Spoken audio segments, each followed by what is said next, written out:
Listo, ya empezó. Gracias. Buenas tardes a todos. Un saludo desde acá. La UNED, con mucha ilusión, ofrece estos espacios formativos e informativos para ustedes, tanto las familias como personal docente y otros profesionales vinculados al área de la educación, y espero que también empleadores, personas de recursos humanos, puedan estar acompañándonos hoy y mañana. En estos 2 días vamos a tratar temáticas acerca de los trastornos del espectro del autismo, que esperamos lleven a ustedes información importante, información accesible, que nos ayude a todos a poder comprender mejor la condición, pero al mismo tiempo nos provea de información científica confiable, porque desafortunadamente andan por ahí a veces una serie de ideas y de artículos que no son muy confiables y cuya información no está comprobada, y desafortunadamente nuestras familias y profesionales a veces se nutren de esa información. Entonces la idea de la UNED con estos espacios es ofrecer a ustedes esa información científica pertinente, actualizada, y que les provea de una información que los apoye para tomar decisiones adecuadas e informadas. Vamos primero a tratar un tema del cual muy poco se habla, y es importantísimo porque dentro de un rato vamos a hablar del diagnóstico y de algunas condiciones que se parecen al TEA, pero no son TEA. Entonces tenemos que tener claras ciertas ideas, cierta información para poder comprender mejor lo siguiente. Actualmente, alrededor de 1 de cada 175 niños de todo el mundo nace con TEA, aunque la frecuencia puede variar en cada país, ya que no hay estadísticas muy claras. En Estados Unidos se dice, ¿verdad?, de acuerdo con información del Centro de Control de Enfermedades, que 1 de cada 68 niños es diagnosticado con autismo. Los varones tienen 5 veces más posibilidad de presentar TEA.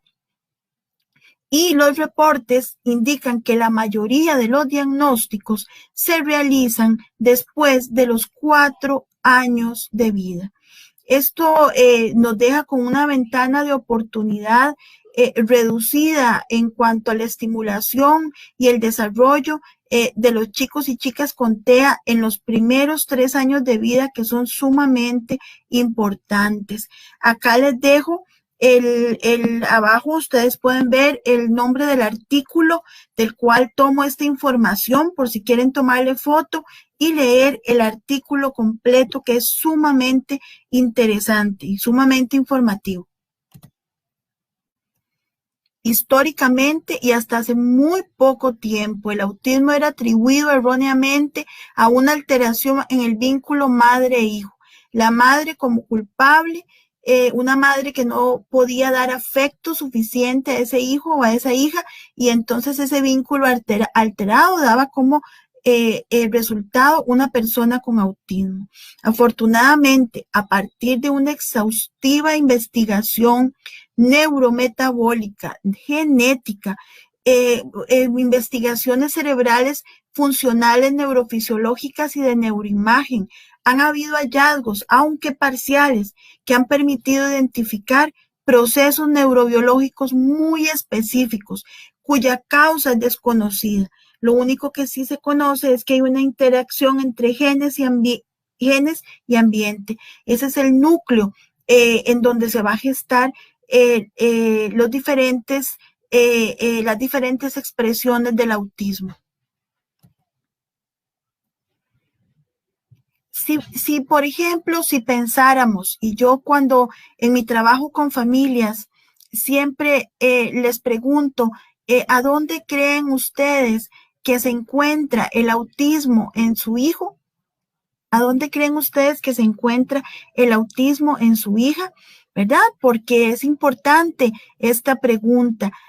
a dónde lo ubica esa mamá, ese papá, ¿verdad? Entonces yo a continuación les cuento cómo el autismo podemos ubicarlo y si hubiese un lugar en donde ubicarlo, lo vamos a ubicar entre esos circuitos neuronales. Esa es la base neurobiológica, en ese espacio ínfimo, pequeño, entre las células cerebrales que se llaman neuronas, en ese espacio pequeñito entre neurona y neurona, ahí se encuentra el origen del autismo. Las redes de neuronas van a formar circuitos neuronales y estos constituyen la base neurobiológica del sistema nervioso central que se manifiestan en la conducta, en los procesos mentales, en las emociones, en la memoria, el pensamiento.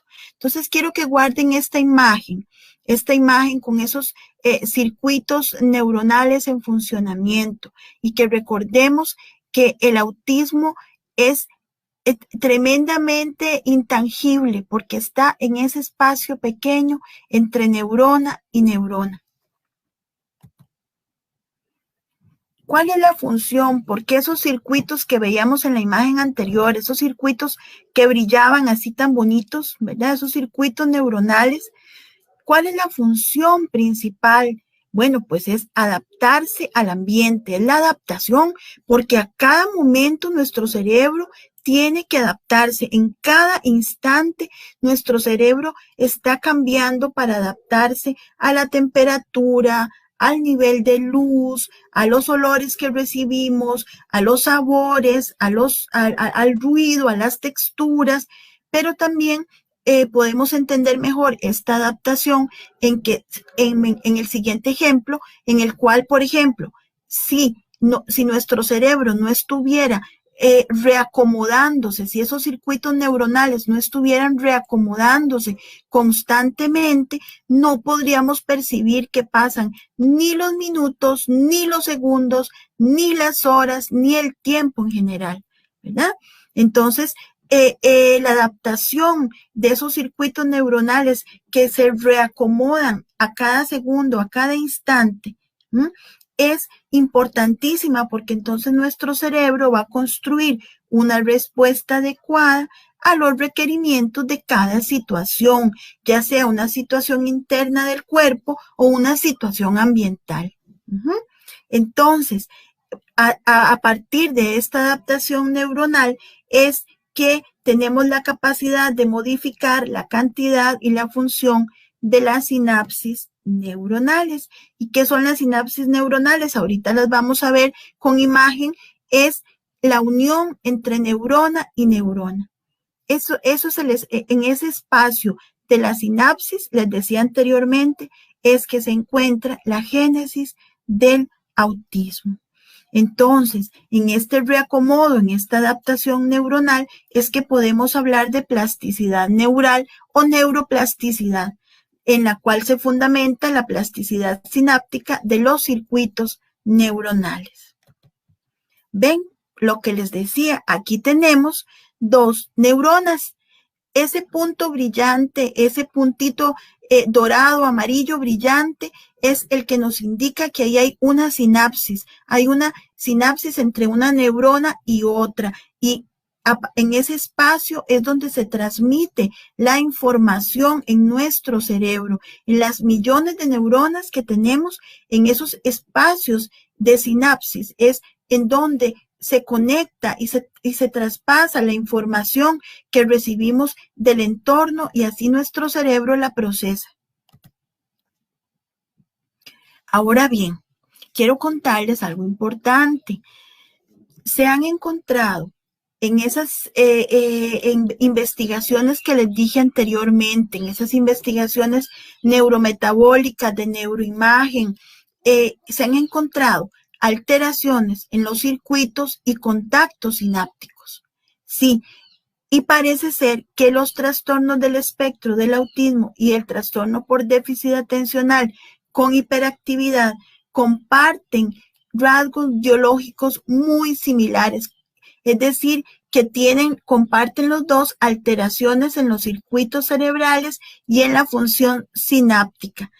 que permite tratarlos o comprenderlos científicamente de forma conjunta. Entonces, y quiero que pongamos atención a esto, desde el punto de vista neurobiológico, trastornos del espectro del autismo y trastorno por déficit atencional son manifestaciones de las alteraciones en esos circuitos neuronales, en esos contactos sinápticos, específicamente contactos sinápticos en la corteza cerebral prefrontal, acá en nuestra frente, ¿verdad? En donde se ubican, y vamos a verlo posteriormente, nuestras funciones ejecutivas. Nuestras funciones ejecutivas son las que nos sirven para planear, anticipar, organizar. ¿Y por qué se encuentran esas alteraciones? ¿Por qué ocurren? ¿Por qué ocurren esas alteraciones en los circuitos neuronales? Bueno, son causadas por mutaciones de los genes que participan en la formación de esa sinapsis y en la plasticidad sináptica y en la regulación de esa formación, de esa morfología de las espinas dendríticas de las neuronas, ¿verdad? Entonces, lo que quiero que nos quede claro aquí es que ocurren alteraciones en los circuitos neuronales que van a dar origen, por una parte, al TEA y también al trastorno por déficit atencional. Van a estar muy cerquita estas dos condiciones. Resulta ser que también quiero contarles algo importante acá, y es que el cerebro tiene un sistema de compensación para afrontar estas alteraciones en la neuroplasticidad. El cerebro no está del todo abandonado, ¿verdad? El cerebro está muy preparado para afrontar cierto tipo de alteraciones. Sin embargo, hay una diferencia por género. Por ejemplo, las sinapsis, es decir, esa unión entre neurona y neurona en las mujeres es más fuerte, resiste mejor las alteraciones de los circuitos neuronales. Por eso es que en las mujeres con autismo la expresión de las características es diferente, es diferente. En otro momento espero tener la oportunidad de ahondar en esto, pero la razón de que muchas mujeres con TEA presenten características diferentes a los varones y presenten menos comorbilidades, que ya vamos a ver qué son las comorbilidades, es precisamente en esa fortaleza sináptica que presentan las mujeres. En cambio, el varón es tremendamente susceptible a recibir alteraciones en esa sinapsis, y por eso el varón sí presenta mayores comorbilidades junto con el TEA. Entonces, como les decía, el cerebro tiene una capacidad compensatoria, pero hasta cierto punto, y las alteraciones son más fuertes en los varones que en las mujeres. El cerebro, sin embargo, siempre va a actuar como un sistema compensatorio. Es decir, el cerebro siempre va a construir caminos, papás y mamás. Si se ven alteradas ciertas rutas, el cerebro va a compensar y va a construir nuevas rutas. Es decir, es como si nos cerraran a nosotros acá ciertas carreteras, ¿verdad? En Costa Rica cerraran ciertas carreteras, y si fuéramos un cerebro, ese cerebro construye nuevas carreteras por otros caminos, ¿verdad? Por eso es que también se habla de que podemos estimular habilidades en racimo. Esto es un concepto hermosísimo de la neurociencia, porque cuando estamos estimulando, por ejemplo, habilidades visuales, no podemos dejar de estimular otro tipo de habilidades. Sin querer o sin proponérnoslo, vamos a estar estimulando habilidades de atención, habilidades auditivas, otro tipo de habilidades. Entonces, eso en el cerebro no está separado. Nosotros como como terapeutas o como personas que acompañamos a aprender a las personas con autismo, podemos estimular, ponernos objetivos individuales, pero en realidad estamos estimulando habilidades en racimo. Estamos estimulando habilidades en racimo. Recuerden siempre eso. Es decir, papás y mamás, que cuando estimulamos algo en nuestros hijos con TEA, no sabemos cuántas habilidades realmente estamos estimulando en ese cerebro al mismo tiempo. Yo quería darles esta buena noticia para que ustedes no crean que cuando hacen algo, por más pequeño que sea, esto va a dar fruto en sus hijos y en sus hijas. Si bien es cierto, nacemos con casi la totalidad de células nerviosas que necesitamos para nuestra vida, lo que ocurre es que después de este nacimiento, estas conexiones entre las células se van a multiplicar y se hacen cada vez más largas y densas, formando complejas redes neuronales. Entonces yo siempre le digo a los papás y a las mamás que se imaginen una hermosa enredadera. Cada vez que estimulamos, esa enredadera se vuelve más larga, más linda, más densa, más fuerte, esa enredadera de neuronas, ¿verdad? Eso es lo que, no es que se producen más neuronas, sino que las redes son las que se proliferan, las que crecen. Este aumento postnatal de las conexiones entre las células nerviosas es lo que permite que cada cerebro tenga una configuración única y distinta. Ven, esta es otra buena noticia, familias. Dependiendo de esa estimulación, dependiendo de ese vínculo significativo que establezcamos en las familias, ese aumento de conexiones es único y diferente. Es la huella que ustedes como padres, es una huella pedagógica que ustedes como padres, como docentes, van a instaurar en ese cerebro, y ese cerebro de su hijo y de su hija va a adoptar una configuración única y distinta. Por eso cada persona con TEA es única en su modo de ser y estar en el mundo. Ninguna persona con TEA repite a otra. Si bien es cierto, compartimos aspectos parecidos y nuestros hijos comparten aspectos similares, cada uno de ellos es único y distinto porque depende de ese sello, de ese vínculo significativo que se establezca en cada familia. Ahora bien, acá esto tiene que ver también la covariación de respuestas, es otro concepto interesante de la neurociencia, en el cual nos dice, ¿verdad?, que cierto número de estudios ha demostrado que las conductas se agrupan en el cerebro y cuando uno se propone alterar una de ellas, también se alteran las otras conductas. ¿Ven? Esto es importante. Habilidades en racimo y conductas en racimo. Lo que todavía no se comprende muy bien es cómo se forman los racimos de conductas y por qué se encuentran unidos en patrones particulares.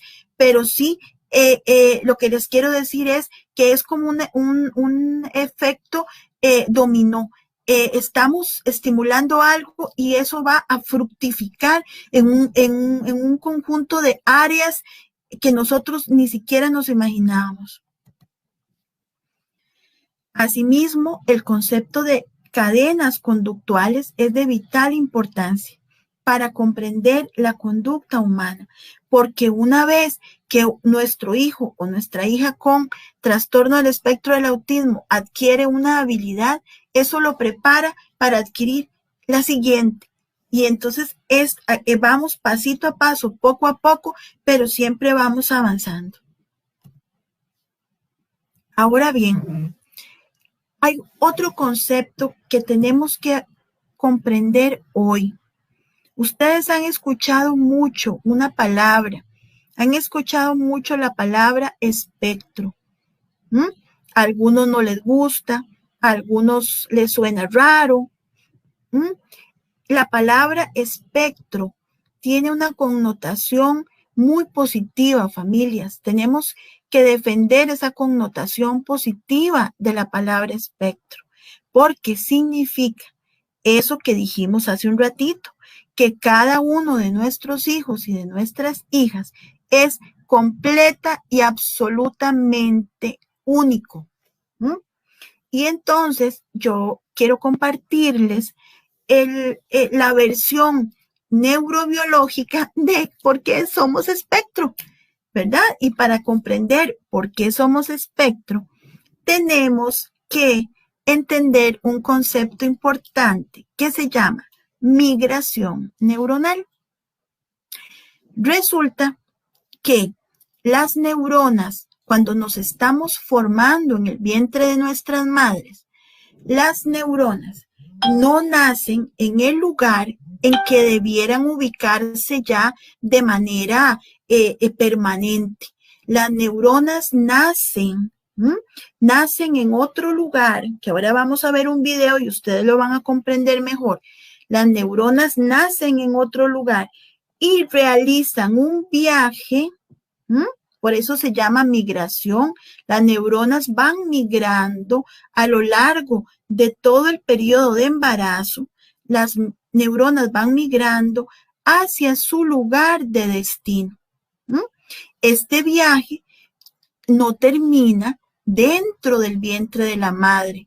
Todavía hay migración neuronal al año y 8 meses de que el niño fuera del vientre materno. Quiero que me entiendan esto porque es muy importante. La migración neuronal comienza en la semana 20 de gestación, pero no termina dentro del vientre, continúa. O sea que nuestros hijos cuando nacen, todavía las neuronas están migrando a su lugar permanente. Ese proceso no ha terminado. Y en estos viajes, como en todos los viajes, pueden suceder imprevistos. Y en ese viaje de las neuronas es donde se ha encontrado también la génesis del autismo. Y por eso es tan importante que entendamos este concepto del viaje de las neuronas, de la migración neuronal. Durante el desarrollo de las conexiones en la corteza cerebral, los axones de las neuronas van a establecer conexiones temporales inmaduras y se forma una subplaca temporal. Esto es, desde los 3 o 4 meses de gestación dentro del vientre materno hasta los 7 meses de vida intrauterina. Ahora bien, esto va también a tener repercusiones, esta migración neuronal, dependiendo, de cómo resulte, dependiendo si esta migración neuronal es la esperada o sufre alteraciones. Esto lo vamos a ver reflejado en lo que se conoce como el sistema de modulación sensorial. En las personas con TEA, las alteraciones sensoriales tienen que ver con esta migración neuronal, porque dependiendo de a dónde lleguen esas neuronas, si es el lugar esperado o es un lugar alternativo, va a haber en ese cerebro lugares hiperconectados, es decir, muy conectados, y lugares poco conectados o con hipoconexión. Entonces, cuando hablamos de alteraciones sensoriales en las personas con TEA, estamos hablando que se alteró una ruta desde la migración neuronal. Desde ese momento antes de nacer ya había una ruta alterada y eso se va a expresar años después, sí, pero ya desde la migración neuronal, familias y profesionales que me escuchan, lo que quiero que entendamos acá es que eso se manifiesta después, pero ya estaba dado desde procesos perinatales que antecedieron. Entonces, hay una ruta en donde la información va desde los sentidos humanos, ¿verdad? Entra por nuestros sentidos, nuestros chicos huelen, saborean, escuchan, sienten, ¿verdad? Tacto. Y esa información llega a un lugar que se llama tálamo. Y si lo ven ahí en la diapositiva, es un puntito rojo que está en el cerebro, ahí chiquitito, pero es sumamente importante. El tálamo es el secretario general del cerebro y es el que organiza toda esa información de los sentidos y la ubica en la corteza cerebral para que la corteza cerebral dé la respuesta correcta al estímulo que está recibiendo. Esa ruta, sentidos, tálamo, corteza, está construida de manera diferente en las personas con autismo. Hay rutas alternas a lo que se esperaba. Entonces hay zonas de hiperconexión y zonas de hipoconexión. Y eso hace que nuestros chicos, ¿verdad?, tengan hipersensibilidades, pero también sean hiposensibles al mismo tiempo. Recordemos que no necesariamente un chico es siempre hiper en todo. No, puede ser hipersensible al sonido, pero hiposensible al tacto, ¿verdad? ¿Por qué? Porque esa ruta se alteró desde la migración neuronal. Entonces, hay un tiempo de espera desde los 7 meses de gestación hasta el año de vida postnatal y unos meses más allá. ¿Qué pasa entonces? Esto hay que entenderlo porque muchos papás y muchas mamás me hablan de que empiezan a notar las características del autismo entre el año y 8 meses.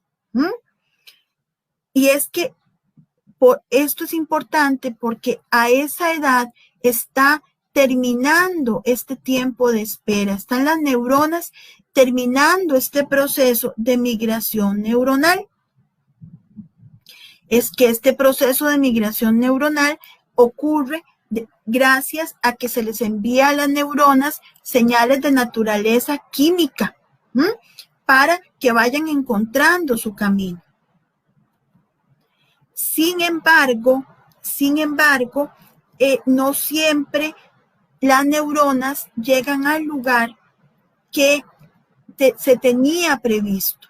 Y es ahí donde ocurren estas alteraciones de hiperconexión o de hipoconexión.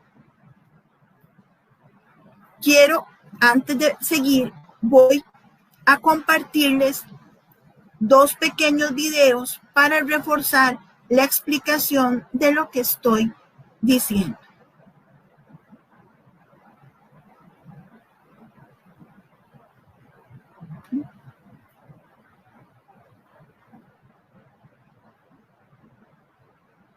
Okay.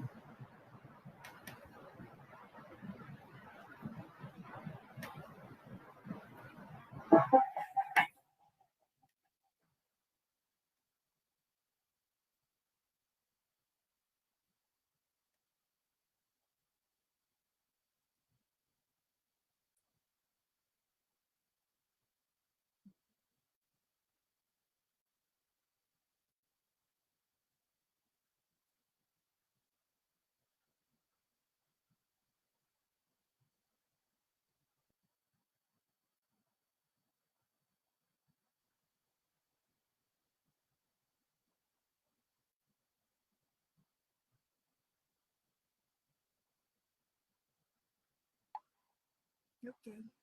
Perdón, no sé si me están escuchando todavía.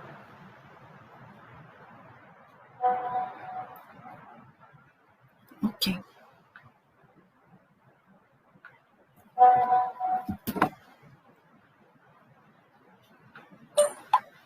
¿Me escuchan? ¿Sí me escuchan, Esteban?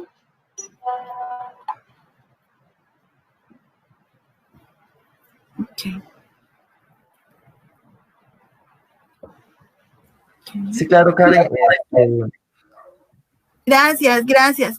Voy a volver a compartir entonces.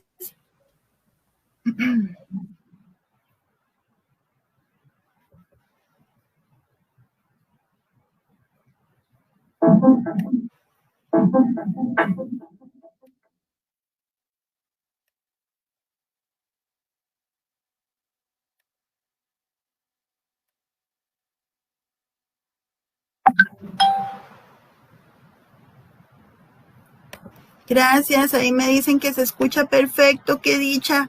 Ya casi logro que nos veamos. Ya casi logro que nos veamos. Sí, ya casi voy con el video. Vamos a ver. Ajá. Muy bien.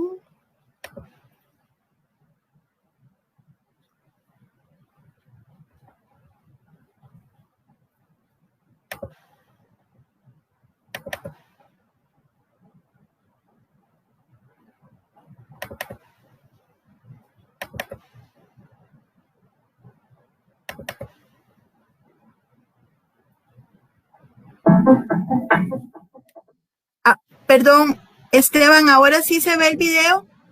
No, porque dejaste de compartir la pantalla. Sería que compartas la pantalla abajo en la configuración y ya podríamos ver el video. Gracias, Esteban. Es que qué pena, pero no encuentro. Vamos a ver. Ok, acá supuestamente sí estoy compartiendo. Sería volverla a compartir. Dejemos de compartirle y luego la volvemos a compartir para seleccionar la pantalla donde está el video. Ok, ok. Porque a mí no me sale la pantalla tuya. Ya la dejaste compartir. Okay. Acá le di compartir. Ajá, Donde dice Share Screen, ajá. Y abajo, ahora, ajá. no sale, solo salimos nosotros dos. Okay. ¿Ya seleccionaste la pantalla que vas a compartir?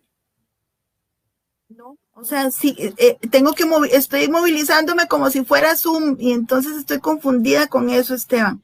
No, Vamos esto a no ver. son. Tengo, sí, ya sé. Ve donde estoy señalando el video acá, ¿lo ves? Abajo. Ok, vamos a ver.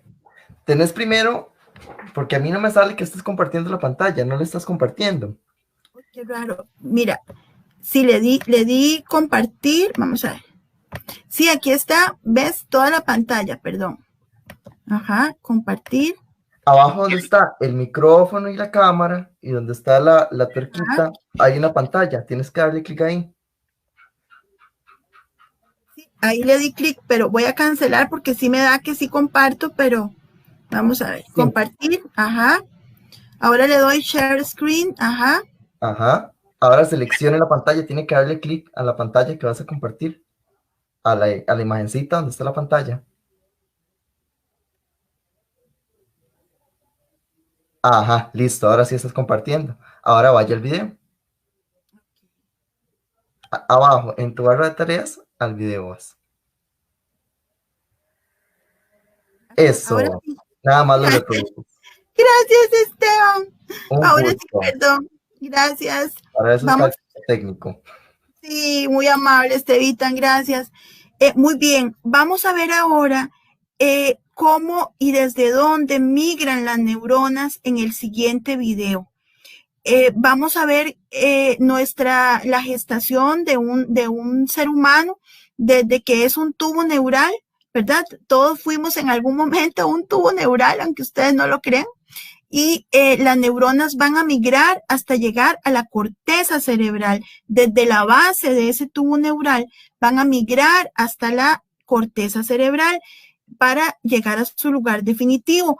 Es en ese viaje donde van a ocurrir las alteraciones genéticas que van a producir ciertos patrones únicos y particulares de desarrollo. ¿Saben?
Bien, ese es el viaje que realizan las neuronas, ¿verdad? Inicialmente. Ahora vamos a ver otro pequeño video chiquitito que nos habla específicamente de la migración neuronal.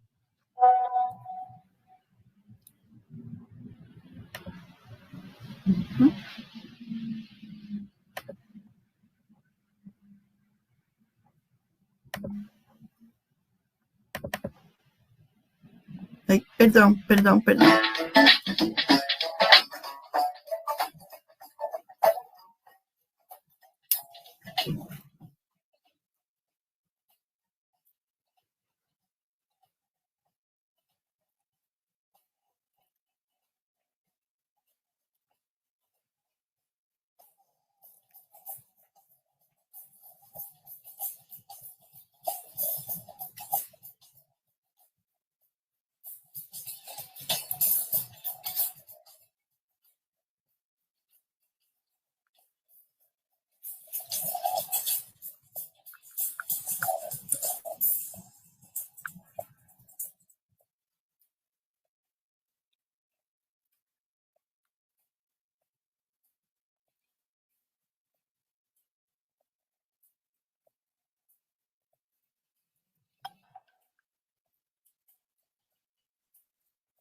Bien, espero que haya quedado reforzado de mejor manera de lo que estábamos hablando.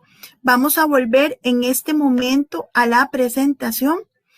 Sí se ve, ¿verdad, Esteban? Hola. Correcto, sí se ve perfectamente. Súper interesante los videos. Gracias, Esteban. Muy bien.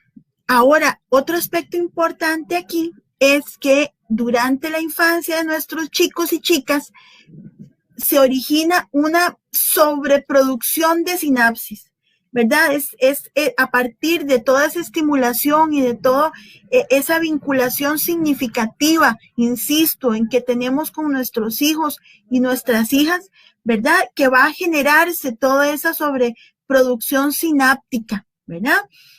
Hasta llegar a la adolescencia, en donde se invierte el patrón y esa sobreproducción de sinapsis va a sufrir algo que se llama, que no es nada malo, porque es un proceso natural, no se me asusten, o bien la palabra sufrir, perdón, quise decir, va a ocurrir una poda del exceso como cuando podamos una enredadera, ¿verdad? El mismo cerebro se va a deshacer de la sobreproducción sináptica, de aquellos contactos sinápticos que no utilizamos mucho y se va a deshacer de eso, ¿verdad? Entonces, por eso es que podemos decir que nuestro cerebro presenta una neuroplasticidad adaptativa y reactiva. Entonces, no quiero que se me les olvide lo que hemos aprendido hoy sobre la sinapsis, sobre el viaje de las neuronas que se llama migración neuronal, que puede verse alterado por diversos factores. A veces se altera y no sabemos por qué se altera. Todavía la causa exacta del trastorno del espectro del autismo no se conoce, ¿verdad? Entonces, esta información es importante para que ustedes la tengan por ahí, ¿verdad? Porque una condición tan heterogénea, tan única, tan diferente, y hago la introducción para el tema de mañana, que mañana vamos a hablar de las falsas terapias, de las falsas intervenciones y de cómo se ha violentado los derechos humanos de nuestros hijos y de nuestras hijas con tratamientos que en lugar de poder aportarles a su desarrollo, más bien les causan enfermedades, y eso lo vamos a ver mañana. Tenemos que tomar buenas decisiones a partir de conocer entonces qué es lo que se sabe sobre el autismo, porque si partimos de acá, entonces no nos van a engañar vendiéndonos terapias que no funcionan. Muy bien. Muy bien. Ok. Quiero pasar acá, ¿verdad? Porque les dije que íbamos a hablar de otro concepto importante. Aparte de la migración neuronal, hay otro concepto importantísimo, que es el de comorbilidad, y es el que da origen al concepto de espectro. ¿Qué significa comorbilidad? Que el TEA se va a presentar asociado con otras condiciones. Recuerden que al inicio de esta presentación hablábamos de que el TEA y el trastorno por déficit atencional a nivel de circuitos neuronales son muy parecidos, recorren áreas muy parecidas del cerebro, las comparten. Entonces, eso es comorbilidad, cuando dos condiciones se presentan juntas en una persona.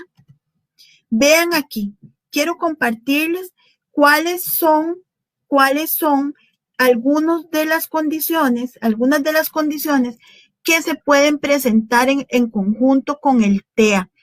¿Y cuál es mi objetivo? Quiero que recuerden, son muchas, son como 4 cuadros igual a esto.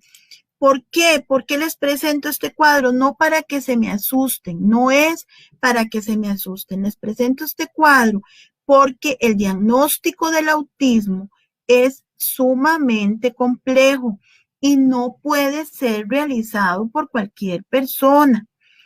Ni siquiera es conveniente, y dicen las investigaciones, utilizar ciertas pruebas que andan por ahí, que las venden a un precio sumamente oneroso y caro para las familias. Actualmente las buenas prácticas, las recomendaciones de buenas prácticas a nivel internacional recomiendan que se le hagan estudios genéticos a los niños con trastorno del espectro del autismo. Es decir, que puede haber una prueba que detecte que hay características del TEA, pero no estaría detectando estas otras condiciones que están acá, que ya las vamos a enumerar, que también pudieran estar presentes. Por favor, familias, entendamos esto. Por ejemplo, vean cómo el síndrome de Prader-Willi está en un 25%, vamos leyendo de izquierda a derecha, está en un porcentaje diagnosticado con autismo, ¿lo ven? En un 25.3%. ¿Y qué comparten el síndrome de Prader-Willi con el autismo? Las dificultades en la socialización y conducta estereotipada. Las dos cosas, ¿ven? Entonces, eso es importante conocerlo. También el síndrome de Angelman está en un 42% asociado con el autismo, que comparten dificultades de lenguaje en la socialización y conducta estereotipada. Y así vamos para abajo. Voy a leer los de mayor porcentaje. El síndrome X frágil en un 25 y 33%, ¿verdad? En asociación con el TEA. El síndrome de premutación de Williams entre un 10 al 60% puede presentarse, es altísimo, ¿verdad? También tenemos por acá, voy a mostrarles la siguiente imagen. Aquí sigue la lista, vean, sigue la lista. Vean el síndrome Smith y Magenis, disculpen la pronunciación, en un 90%. ¿Qué comparten? Lenguaje y conducta estereotipada, dificultades en el, pero está en un 90% asociado. Y ya está hasta identificado la región del cromosoma en donde está, ¿verdad? Y así seguimos para abajo. El síndrome de Timothy en un 80%, véanlo abajo, asociado con el TEA. Esto es importantísimo. Hace alrededor de unos 2 años hubo un curso de neurodesarrollo organizado por la Caja Costarricense del Seguro Social y me alegró mucho ver que el Hospital de Niños compartía esta información con el profesional los profesionales de salud que estaban ahí presentes. Yo creo que esta información no debe ser propiedad exclusiva del profesional de salud. Creo que las familias necesitan y merecen conocer esto.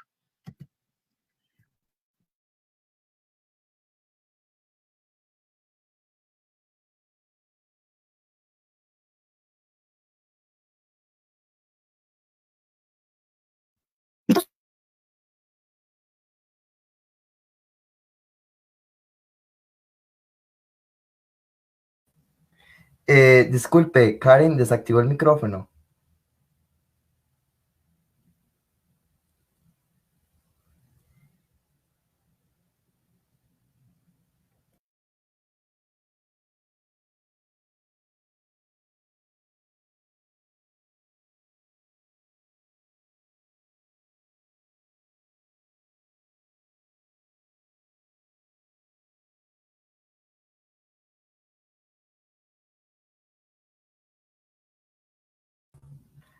Karen, no se te escucha.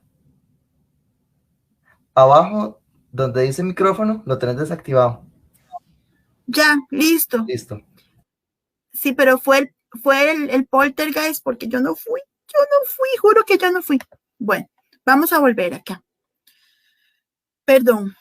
Muy bien, entonces como les decía, vean acá, les contaba que había un papá acá en Costa Rica que no tenía grupo de padres y se unió al grupo de papás del TEA en aquel momento, porque él quería pues integrarse también a un grupo y sentirse apoyado, ¿verdad? Pero hay una serie de condiciones acá asociadas al TEA, vean Lujan Friends en un 90% asociado al TEA.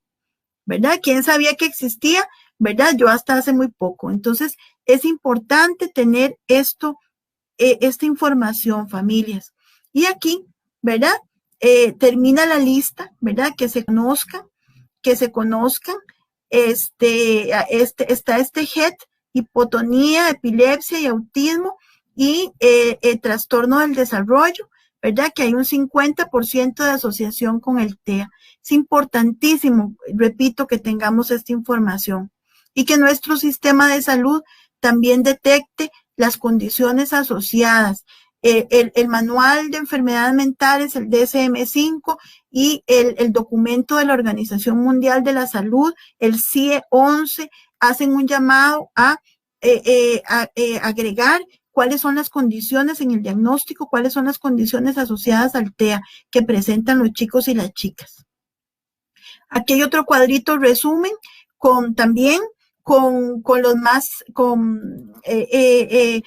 frecuentes que se asocian al TEA, ¿verdad? Ya vimos el X frágil, el Timothy, el síndrome de Rett que se presenta mayoritariamente o es prioritario en las mujeres, el síndrome de Down, los chicos con síndrome de Down pueden presentar TEA también, el síndrome de Angelman, otro nuevo acá, el Potocki-Lupski, ¿verdad? El que está abajo también, la esclerosis tuberosa, la macrocefalia, ¿verdad? Entonces es importante revisar si nuestros hijos están presentando alguna condición asociada.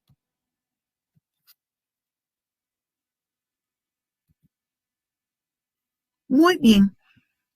Vamos bien con el tiempo. Qué dicha nos va a alcanzar para ver todo. Qué contenta estoy.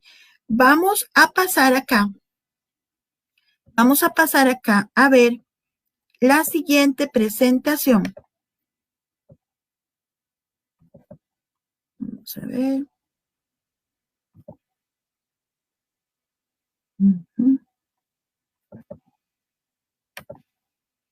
Dejé de compartir, Esteban, o estoy compartiendo. Me dijeron que ahora no me escucho. Vamos a ver. Vamos a ver, tenés que irte a la presentación. Sí, estoy compartiendo. Si estás compartiendo la pantalla. Solo tenés que irte. Estamos. Ok. Vamos a ver. En tu escritorio, la presentación que tenés. Eso. Sí, ya me ubiqué. Gracias, perdón. Tranquilidad. Por Dios. Oh, por Dios.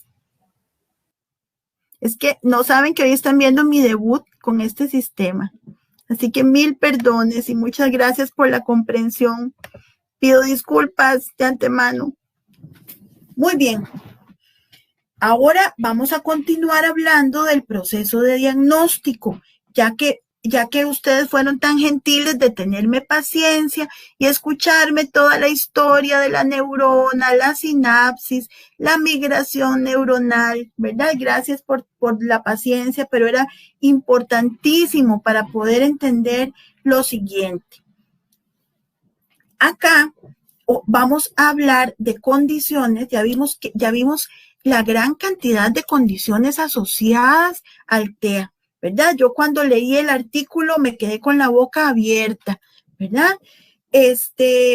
Y hay otras condiciones que se parecen mucho al autismo, pero no son autismo, que andan por ahí. Y entonces yo quería compartírselos para que a ustedes no me los tome por sorpresa, ¿verdad? Y que no se me asusten más de la cuenta. Siempre me gusta partir de algo, de nuestras fortalezas, familias. Es importante partir de nuestras fortalezas. Y yo creo humildemente, si ustedes me lo permiten, que las familias TEA tenemos 2 superpoderes. ¿Sí? 2 superpoderes.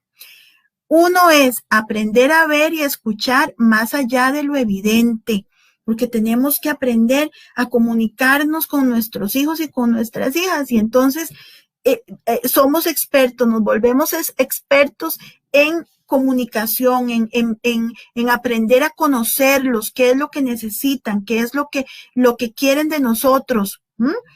Y el segundo superpoder es un poquito más complejo y lo vamos adquiriendo a lo largo de la vida con estas capacitaciones y cuando nos preparamos y cuando leemos y cuando investigamos, y es vivir en la delgada línea de la duda radical.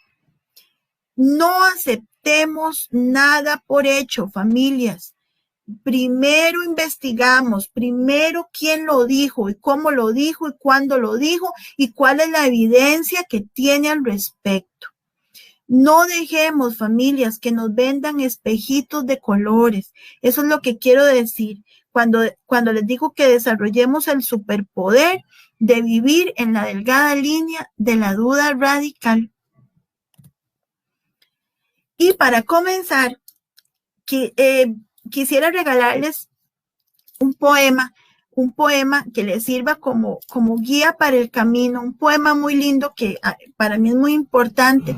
Es del autor del libro de la selva, de Rudyard Kipling, y si ustedes me permiten, se los voy a leer ahora con todo cariño para comenzar esta segunda parte de la presentación. Dice: si puedes conservar tu cabeza en calma, cuando a tu alrededor todos la pierden y te cubren de reproches, si puedes tener fe en ti mismo cuando dudan de ti los demás hombres y ser indulgente para tu duda, si puedes esperar y no sentirte cansado por la espera, si puedes, siendo blanco de falsedades, no caer en la mentira, y si eres odiado, no devolver el odio, sin que te creas por eso ni demasiado bueno ni demasiado cuerdo.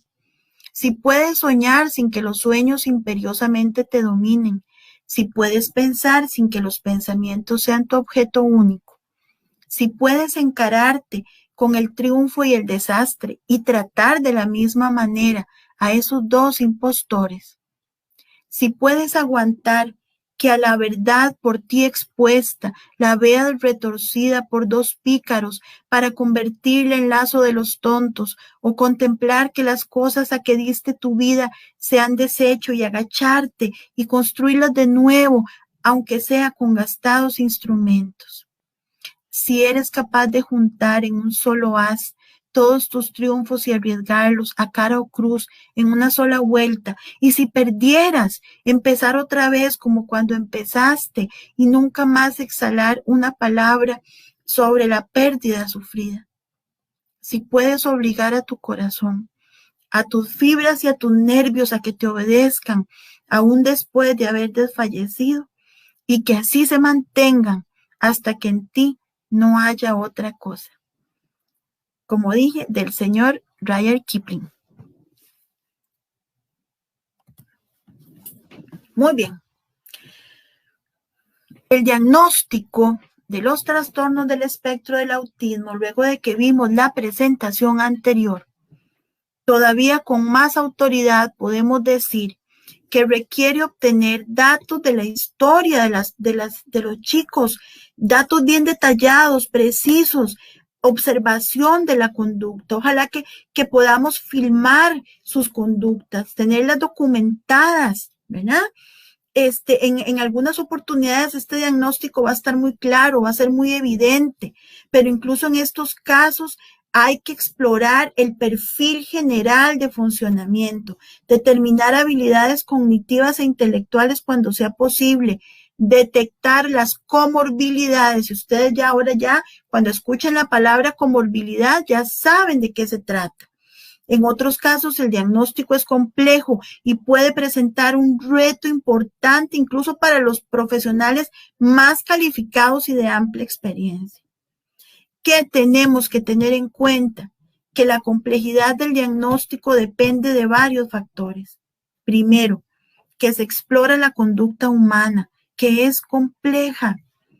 Pero este otro es más importante, que trabajamos con un ser en crecimiento, sujeto a influencias genéticas y ambientales, que cambia constantemente como resultado de esas influencias y del aprendizaje. Entonces, los criterios del autismo van a ir evolucionando conforme aquella persona también va creciendo y va evolucionando. Por eso, el momento puntual de la evaluación es solamente eso, un momento, no es lo que va a determinar el diagnóstico, por eso no es lo que va a determinar la vida de esa persona. El diagnóstico es una fotografía, digamos, del momento de ese chico y de esa chica, ¿verdad? Entonces, no es una sentencia, el diagnóstico no es una sentencia, nadie puede decir, ¿verdad? Yo siempre le digo a las familias, cuidado con los futurólogos, esos que ven el futuro. No se puede decir si sí o si no, ¿verdad? Hay que un día a la vez y hay que seguir luchando y caminando un día a la vez. Otro aspecto importante es que todavía no sabemos suficiente sobre el TEA, ¿verdad? Y que se requiere abordar y acompañar a la persona desde diferentes perspectivas profesionales. El diagnóstico tiene sus límites, ¿Por qué? Bueno, porque tenemos que revisar primero qué se considera el desarrollo típico de una persona. Todavía hay muchas personas que desconocen, bueno, ¿qué debería suceder a tal edad? Eso es importante tenerlo claro. Hay que tener claro las comorbilidades también, vea qué importante, ¿verdad? ¿Qué otras condiciones están asociadas? ¿Para qué? Para hacer un diagnóstico diferencial. Pero también hay que conocer que existen diagnósticos no codificados. Eso es de lo que les voy a hablar ahora. ¿Cuáles son esos posibles diagnósticos que no están codificados dentro de las taxonomías, dentro de las clasificaciones, como el DSM-5 o el CIE-11? Hay diagnósticos que ahí no están, ¿verdad? No están porque no tiene el suficiente peso y validez científica, pero andan por ahí y yo quiero informarles, creo que es importante informarles de eso, ¿verdad? como dije antes, los límites del desarrollo típico son difíciles de definir, hay mucho traslape, personas con autismo más leve pueden camuflarse a lo largo de los periodos del desarrollo, ¿verdad? Y ser diagnosticadas hasta más tarde. Entonces hay que seguir ciertos principios de observación de la conducta. Por ejemplo, estos tres. Uno, el patrón conductual no es apropiado para la edad o sí lo es.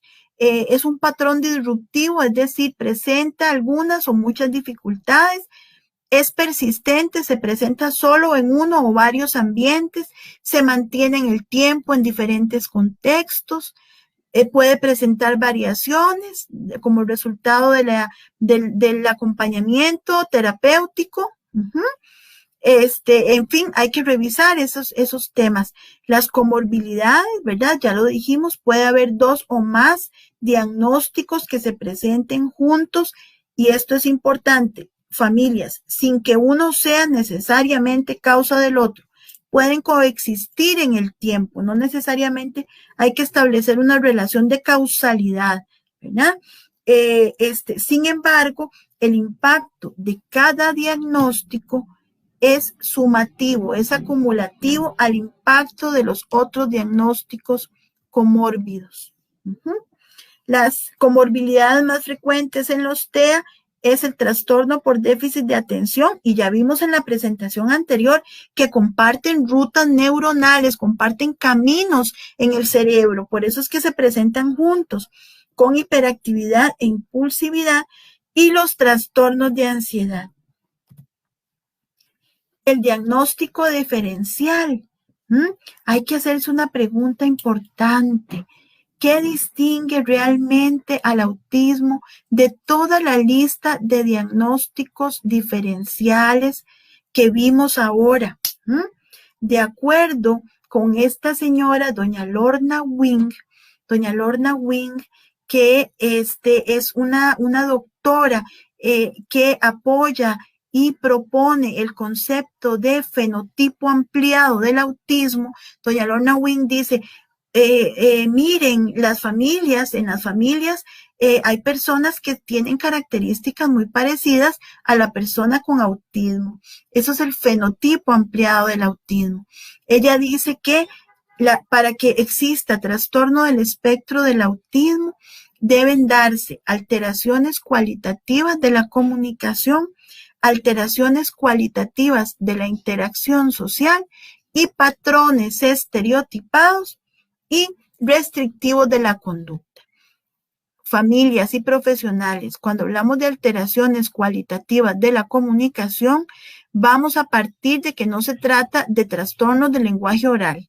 La comunicación va más allá del lenguaje oral y las personas con TEA, por lo menos en mi humilde experiencia profesional, aunque hablen perfectamente, siempre van a tener y a presentar dificultades en la comunicación, que es un concepto más amplio, ¿verdad? Es un concepto más amplio que el lenguaje oral. Puede haber algunas condiciones en donde hay alteraciones cualitativas de la comunicación e incluso de la interacción social, pero faltan los patrones estereotipados. Los patrones estereotipados de conducta son muy importantes para las personas con autismo porque en ellos encuentran seguridad, encuentran cierta estabilidad en un mundo que es tan cambiante y tan confuso para ellos y para su organización cerebral. Hay que entender eso. Entonces, estas tres manifestaciones, ¿verdad? A pesar de que han cambiado ahora en la nueva nomenclatura, ¿verdad? También hay que tomar en cuenta, como ya les estaba diciendo anteriormente, que no son específicas de los TEA. Ustedes vieron en los cuadros anteriores cómo las dificultades del lenguaje y las conductas estereotipadas eran compartidas por otra gran cantidad de condiciones sindrómicas, ¿verdad? Entonces, mucho cuidado con esto, ¿verdad? Por eso el diagnóstico del TEA debe hacerlo un profesional médico entrenado, que pueda detectar indicadores del TEA, pero además de posibles comorbilidades. Y las pruebas, y hago aquí y señalo y subrayo con rojo, la prueba A2 que venden tan caro algunos profesionales no va a detectar comorbilidades, solamente características del TEA que pudieran ser detectadas con pruebas sumamente más baratas y que incluso están gratuitas en la web, que el requisito que necesitan para ser utilizadas es el conocimiento del profesional. Entonces, familias, no se dejen engañar y no dejen que les vendan este tipo de diagnósticos tan caros. Ustedes tienen derecho a un diagnóstico serio que también pueda informarles de si su hijo o hija presentan alguna comorbilidad. Hay, por ejemplo, algunos trastornos, vamos a ver aquí, algunos trastornos en qué se relacionan, pero en qué también se diferencian con los TEA, ¿verdad? Entonces, por ejemplo, el trastorno del desarrollo intelectual, que antes se llamaba retardo mental, por favor, ya no se llama así. Ahora hablamos de discapacidad intelectual o trastorno del desarrollo intelectual. Dice acá, cuanto más manifiesta la capacidad intelectual y hay mayor compromiso en el cociente intelectual o cociente del desarrollo, más características del TEA vamos a observar en la persona. Sin embargo, estos patrones conductuales no pueden ser atribuidos solo al TEA, tienen que ver con la presencia de discapacidad intelectual en la persona. Puede darse el doble diagnóstico, ¿verdad? Ambos a la vez en la misma persona, no son mutuamente excluyentes. Puede haber trastorno del espectro del autismo comórbido al trastorno del desarrollo intelectual o viceversa, ¿verdad? Dependiendo en la magnitud y la fuerza con que estén presentes las características. En los trastornos del desarrollo del lenguaje, ¿verdad? Pueden darse las siguientes situaciones. Niños con trastorno del desarrollo del lenguaje, pero que no presentan trastornos en la socialización. Y entonces el niño va a mostrar intención de comunicarse, quiere relacionarse con los demás, ¿verdad? Si bien es cierto, estas dificultades comunicativas pueden provocar alguna barrera ahí social, una disfunción social, pero siempre va a haber una intencionalidad de parte del niño de comunicar y de interactuar. Por otra parte, hay trastorno del desarrollo del lenguaje con alteraciones en la socialización. La diferencia aquí con el TEA es que estos niños no presentan patrones estereotipados de conducta. Entonces vamos a decir que en ambos casos, en el A y en el B, hay trastornos del desarrollo del lenguaje. En el primero, porque el niño busca interactuar, y en el segundo, aunque hay alteraciones en la socialización, no hay patrones estereotipados de conducta. También está el trastorno por déficit de atención con hiperactividad e impulsividad. Entonces, vemos aquí que es posible, ¿verdad? Es posible, vimos anteriormente, que se presenten juntos o que se presente cada uno por separado, ¿verdad? Aunque en algunos niños con trastorno por déficit de atención podemos encontrar alteraciones cualitativas de la comunicación y de la socialización, que son dos de las tres características que la señora Lorna Wing, la que propone el concepto de fenotipo ampliado del autismo, ¿verdad? Nos dice que deben existir para los TEA. Sin embargo, estos chicos no presentan, ¿verdad?, los patrones repetitivos y estereotipados de conducta. Muchos niños con TEA reciben inicialmente el diagnóstico de trastorno por déficit de atención, y algunos niños con trastorno por déficit de atención nos pueden despertar sospechas de que existe la presencia del TEA ahí, ¿verdad? Aparte de que estos son altamente comórbidos, se presentan juntos, ¿verdad? Otro trastorno que es importante tener en cuenta son los trastornos de ansiedad social, ¿verdad? Que se pueden expresar de diversas formas, ¿verdad? Sin embargo, de nuevo, no se observan patrones estereotipados ni restrictivos de conducta. Ahí está el diagnóstico diferencial. El trastorno por movimientos estereotipados también, ¿verdad? También existe por sí mismo, ¿verdad? Puede asociarse o no a trastorno del desarrollo intelectual. También pueden asociarse, aparecen sin asociación a alteraciones cualitativas de la comunicación, de la interacción social o patrones restrictivos de conducta. Ven, aquí hacen el diagnóstico diferencial. Sí, hay movimientos estereotipados, pero no hay alteraciones de la comunicación y no hay patrones restrictivos de conducta. O sea, no es trastorno del espectro del autismo. También se habla de la esquizofrenia de inicio temprano. Es importantísimo comprender, y aquí por eso es que el concepto de migración neuronal para mí es tan importante. Las conductas de las características del espectro de la esquizofrenia, que también es un espectro, aparecen siempre de manera tardía. En la persona con autismo, ya desde el periodo de gestación, esas características están ahí. Entonces, eso diferencia completamente el espectro del autismo del espectro de la esquizofrenia. Aparte de que no hay evidencia de que las personas con TEA sean más propensas a presentar esquizofrenia que cualquier otra.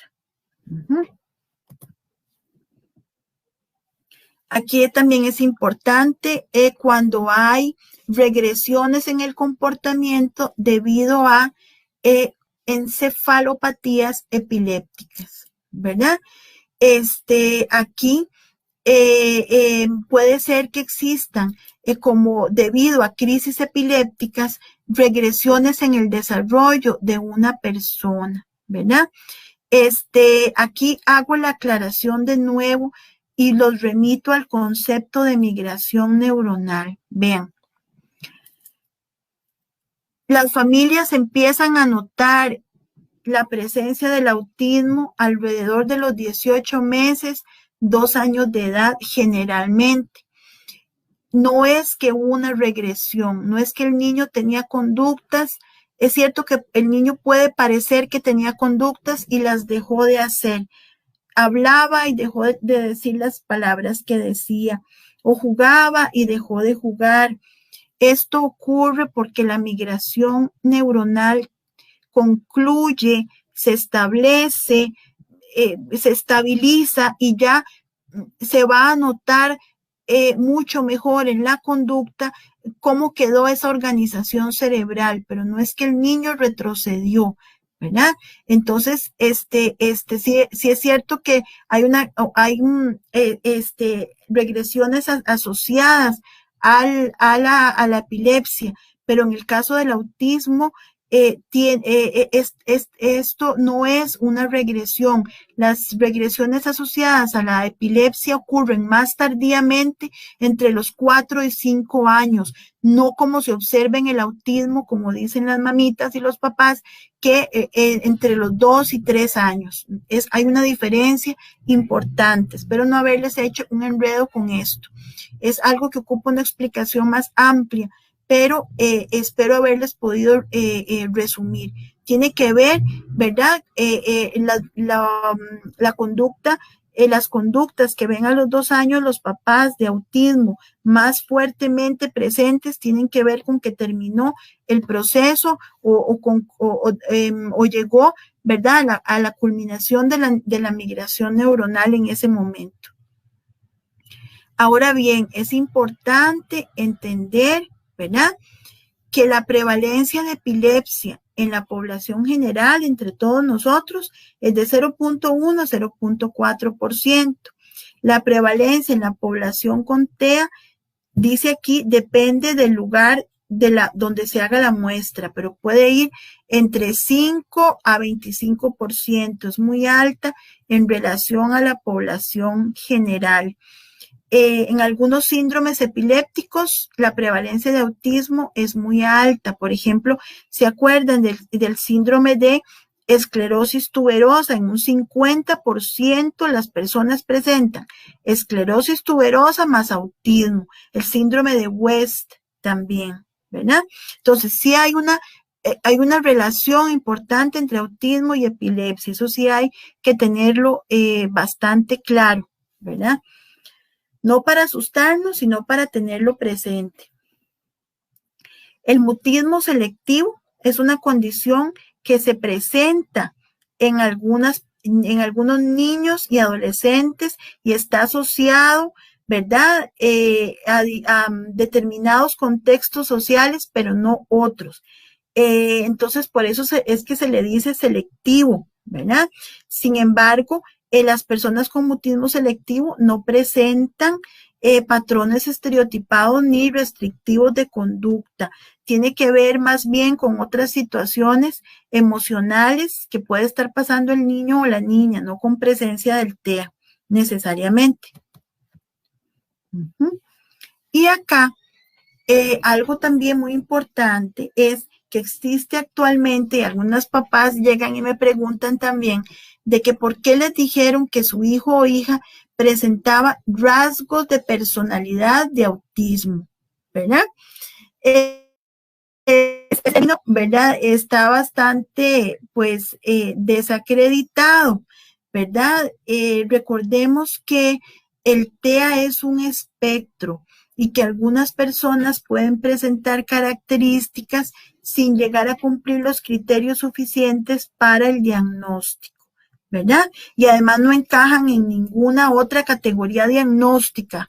Entonces hay personas, ¿verdad? Recuerden el otro superpoder de las familias TEA, vivir en la duda radical, poder vivir en la delgada línea de la duda radical. Si nos dicen, vea, su hijo o su hija presenta rasgos de autismo, ¿qué tenemos que hacer entonces? Bueno, 1, dar seguimiento e implementar la intervención de los apoyos que correspondan en ese momento, ¿verdad? 2, no dejar de lado la sospecha porque tal vez más adelante el cuadro se define como tal, las características se hacen más contundentes, entonces vamos a haber aprovechado el tiempo dándole los apoyos que requería en ese momento aquel niño, aquel adolescente, ¿verdad? Obviamente el rasgo de autismo no es un diagnóstico preciso ni formal, es solamente una hipótesis que debe esperar un proceso para confirmarse o descartarse, ¿verdad? Dice acá una cita de este doctor, dice, el diagnóstico del TEA está siendo utilizado indiscriminadamente para describir niños y adolescentes con un patrón de conducta atípico en el desarrollo social, sin el suficiente cuidado en la discriminación de comportamientos alternativos, problemas de desarrollo comunicativo y cognitivo. Sí, hay que tener cuidado, por eso no se desesperen, familias, cuando un profesional médico les diga que tiene que realizar y esperar cómo va la evolución de aquel niño. No se desesperen y salgan a buscar diagnósticos apresurados y caros a la calle. Esperen mejor a ver cómo va evolucionando ese niño o esa niña o ese adolescente. Lo que sí es prioritario es brindarle los apoyos, ¿verdad? Como dice aquí, implementar la intervención que corresponda, ¿verdad? Independientemente de un diagnóstico claro. ¿Qué es lo que requiere ese chico? ¿Cuáles son los apoyos? Bueno, vamos a buscarlos, ¿verdad? El diagnóstico llegará más tarde o más temprano, pero los apoyos sí tienen que llegar a tiempo, familias. Eso sí, lo tenemos que tener claro. Y desde el enfoque de la educación inclusiva, eso es lo importante, generar los apoyos para estas personas. Y aquí viene en la generación de apoyos, viene otro pequeño obsequio, otro mapa para el camino.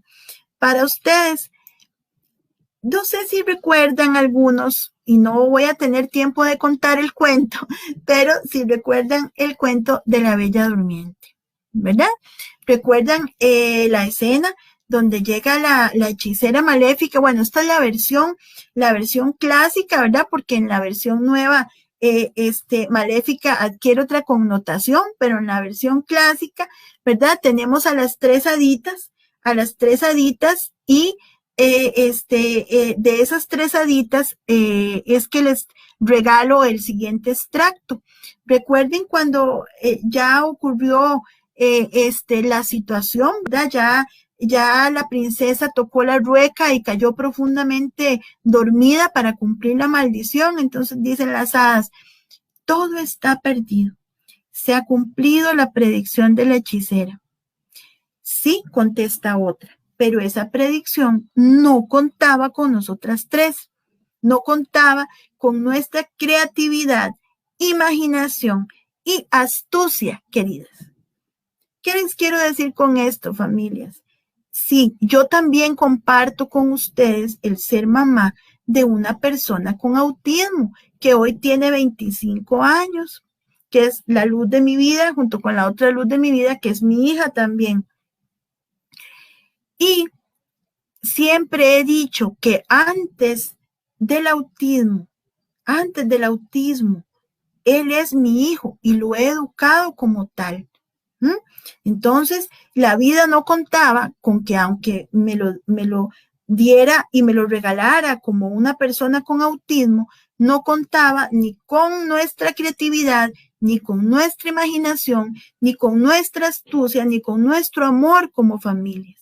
Eso es lo que trato de comunicarles con esta imagen. Es hijo nuestro y vale más eso que el diagnóstico de autismo, porque va a llegar no a donde diga el diagnóstico de autismo, va a llegar a donde lo acompañemos o la acompañemos a llegar. Entonces dice acá, la libertad humana es construir una actitud ante lo irreversible. Esto es del psicólogo judío Viktor Frankl, no es mío, es de Viktor Frankl, y él es el creador de la logoterapia. Dice, construir mi propia actitud, darle a mi realidad dolorosa un significado único, porque soy única, soy único. Elegir las acciones o actos creativos con que expresaré la forma única y propia de afrontar esta situación. ¿Ven? Este es el segundo regalito. Y ahora sí, pasamos a hablar de los diagnósticos no codificados. ¿Se acuerdan? Que les hablé que íbamos a hablar de algunas condiciones que no están dentro del DSM-5 ni dentro del CIE-11, que son los documentos, uno de la Academia Americana de Psiquiatría y otro de la Organización Mundial de la Salud, ¿verdad? Y ellos hablan de dos diagnósticos no codificados. Uno es el trastorno de aprendizaje procedimental, el TAP, ¿verdad? O trastorno de aprendizaje no verbal, aquí con las siglas en inglés, cuando lo vean en inglés, y trastorno de déficit de atención, control motor y percepción, o DAMP. Entonces, el TAP y el DAMP, ¿vieron? Los van a escuchar por ahí, ¿verdad? ¿Por qué no se habla de estos diagnósticos en los sistemas clasificatorios? Bueno, esto se debe a que los neuropediatras, neuropsicólogos, infantojuveniles, psicopedagogos, profesionales en psicología, etcétera, ¿verdad? No han intervenido en la redacción del DSM-5 o del CIE-11, ¿verdad? Y todos los anteriores. Y estos sistemas clasificatorios han sido fundamentalmente redactados por psiquiatras, es decir, que el TAP y el DAMP se lo encuentran estos profesionales en la vida diaria, no en los libros, pero sí lo observan en la vida diaria. Pero como no tienen acceso a redactar estos libros, por eso no aparecen en los libros, ¿verdad? Sin embargo, ¿verdad? Esto queda todavía, pues, en debate. Esperemos que quede todavía en debate. Entonces, vamos con el primero, con el TAP. ¿Recuerdan? Con el TAP. En la literatura, ¿verdad? Es más conocido como trastorno de aprendizaje no verbal. Es lo mismo que trastorno de aprendizaje procedimental. La similitud de este diagnóstico se establece más con lo que se conocía antes como el síndrome de Asperger, que ya no es una categoría diagnóstica, ¿verdad? En la actualidad tendríamos que diferenciarlo de los niños y niñas adolescentes con TEA de la dimensión 1, con un nivel intelectual entre normal y superior y buenas habilidades verbales, ¿verdad? Entonces, ¿qué características presenta el trastorno de aprendizaje no verbal? Bueno, presenta dificultades de atención, algunos presentan trastorno por déficit de atención y con hiperactividad e impulsividad. También es muy característico de ellos las dificultades en el lenguaje, siempre que a mano izquierda, ¿verdad? Dificultades en los aspectos no verbales del lenguaje, su comunicación incorpora pocos gestos o posturas corporales. Hay dificultades en el desarrollo del control motor, el desarrollo motor grueso, coordinación, equilibrio, algunas dificultades, ¿verdad? Que los hacen no interesarse mucho en algunas actividades deportivas, dificultad para amarrarse los zapatos, abotonarse, puede ser un poco tardío la adquisición de estas habilidades y con alguna frecuencia, algunos en el examen, ¿verdad? Neurológico, algunas características que el neurólogo va a observar ahí, ¿verdad? También dificultades en el aprendizaje escolar, de la lectoescritura, del cálculo, más tardíos para leer, ¿verdad? ¿Qué no es el TAP? Vamos a ver, ¿qué no es el TAP? Ellos, por ejemplo, ¿en qué se diferencia? ¿En qué se diferencia con el TEA? En que tienen deseo en establecer amistades, aunque no sean muy hábiles, dice aquí, en lograrlo. Se relacionan de mejor forma con niños más pequeños o mayores, incluso con los adultos, ¿verdad? Dice que presentan dificultades en el uso social del lenguaje, en la pragmática, como los TEA, ¿verdad? Dependen mucho del contexto para comprender de manera adecuada el mensaje. Presentan dificultad para comprender el sarcasmo, el lenguaje figurado o doble sentido, esto en grados variables. También la prosodia se ve afectada, ¿verdad? Pero el TAP no es un trastorno dentro del espectro del autismo. No implica discapacidad cognitiva ni trastorno del desarrollo intelectual y no es explicado por lesiones neurológicas como la parálisis cerebral infantil. ¿Ves? Entonces, el diagnóstico neuropsicológico no aparece codificado en ninguna de las dos taxonomías, ni en el DSM ni en el CIE-11. Y en caso de querer codificarlo, ¿verdad? Habría que analizar los siguientes factores. Primero, la presencia de déficit atencional con hiperactividad. Si hay un trastorno del desarrollo de la coordinación, si hay trastornos específicos del aprendizaje y si hay trastorno de la comunicación social. Pero vean que aquí en el TAP no hay patrones repetitivos ni estereotipados de conducta. Comparte muchas características con lo que antes se conocía como síndrome de Asperger, pero no hay patrones estereotipados ni restrictivos de conducta. Existe el TAP con déficit atencional y el TAP sin déficit atencional, ¿verdad? Y aquí tenemos este cuadrito que nos muestra, ¿verdad?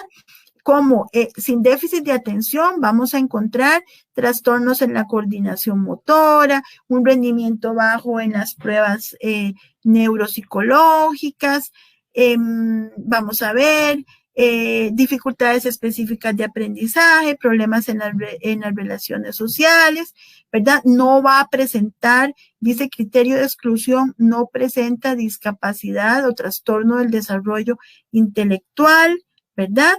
Ni trastorno específico del lenguaje, muy bien. Pero también está el trastorno de aprendizaje, el TAP, con déficit de atención, ¿verdad?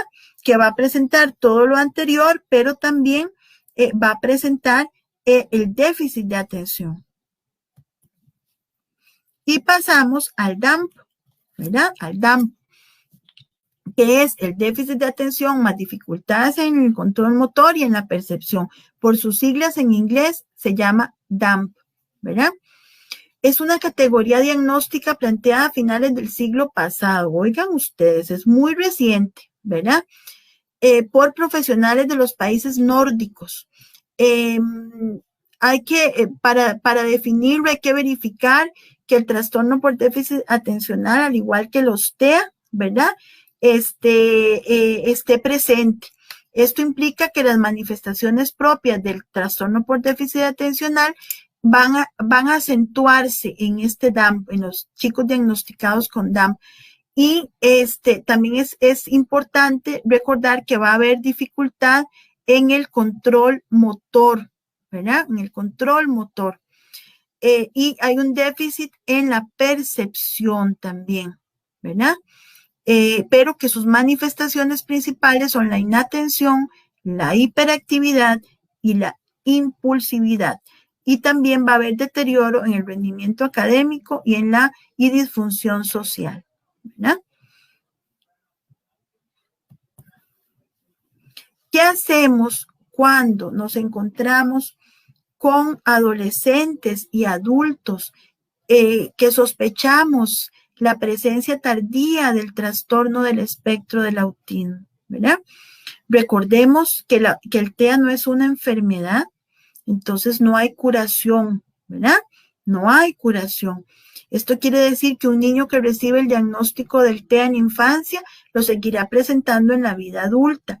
Claro que mucho depende de la estimulación del ambiente, la maduración, los apoyos, ¿verdad? Apoyos educativos, apoyos en la medicación, apoyos familiares, ¿verdad?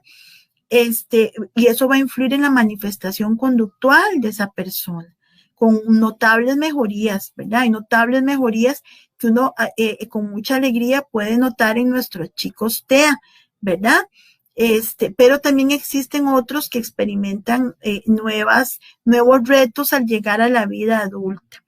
El autismo, tiene que quedar claro, es un trastorno del neurodesarrollo y sus características o manifestaciones son evidentes desde etapas tempranas de la vida. Y el diagnóstico es posible desde muy temprano, incluso antes del segundo año. Sin embargo, ¿verdad? Con la divulgación que ha habido acerca del TEA en las últimas 2 décadas, han surgido numerosos casos de diagnósticos tardíos. ¿Qué podemos pensar? ¿Cuáles posibilidades ocurrieron aquí? Bueno, casos de personas con TEA que no recibieron nunca el diagnóstico, sino que recibieron otros diagnósticos equivocados. Casos de personas con TEA con alto grado de funcionalidad que nunca recibieron el diagnóstico o no se sospechó o se visualizó como un patrón de conducta diferente. Y casos de personas que reciben de manera tardía el diagnóstico del TEA, pero que en realidad no es TEA y que pudiera ser esquizofrenia de inicio temprano, trastornos de la personalidad o un trastorno obsesivo compulsivo asociado a dificultades de la interacción social. Ven por eso que las sospechas del diagnóstico del TEA que se presentan al final de la adolescencia o en la vida adulta requieren de ser evaluadas con sumo cuidado y hay que explorar la historia de la persona, hay que hablar con la familia, hay que preguntar detalles, ¿verdad? Hay que hacer un proceso un poco más detallado, ¿verdad? Entonces, ¿qué se requiere? ¿Qué se requiere para el diagnóstico de autismo? Porque no es fácil, no podemos tomarlo a la ligera. Recordemos que cuando decimos que el diagnóstico es clínico, es que es un profesional observando. Yo siempre hago la broma que es aujímetro, ¿verdad? No es aujímetro porque hay conocimiento detrás, ¿verdad? Me perdonan los profesionales, no es aujímetro, pero es un diagnóstico clínico, se hace observando y entonces debe haber conocimiento. ¿Qué es lo que primero debe haber?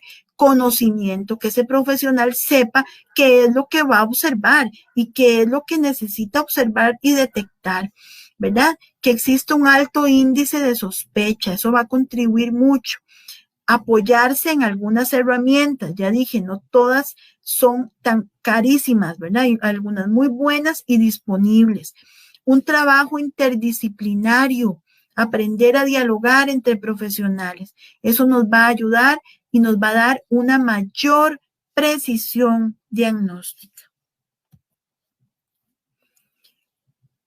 El tercer mapa para el camino. Bueno, tenemos que plantearnos que más allá del diagnóstico, lo más importante es ofrecer los apoyos para el desarrollo integral de todas las personas.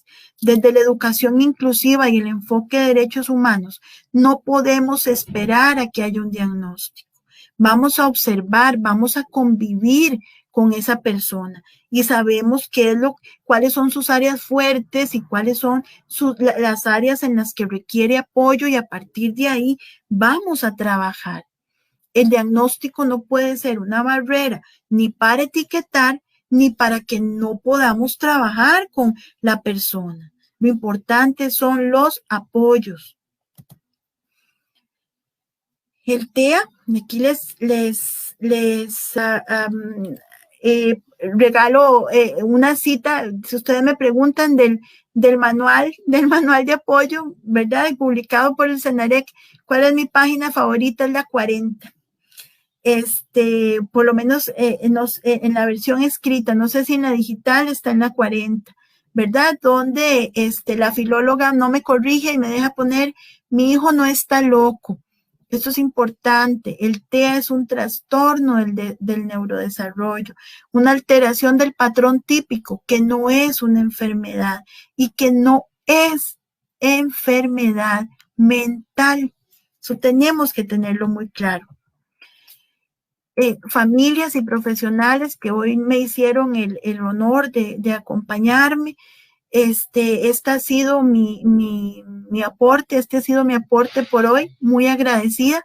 Espero contar con su presencia el día de mañana. Como les digo, vamos a estar hablando sobre falsas terapias e intervenciones dañinas para las personas con trastorno del espectro del autismo. Un gusto y nos vemos mañana a las 4, Dios mediante. Muchísimas gracias. Usted me indica, Esteban. Listo, entonces.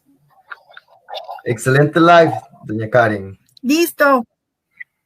Muchas gracias a todos. Gracias, Nos vemos mañana. Hasta luego, gracias.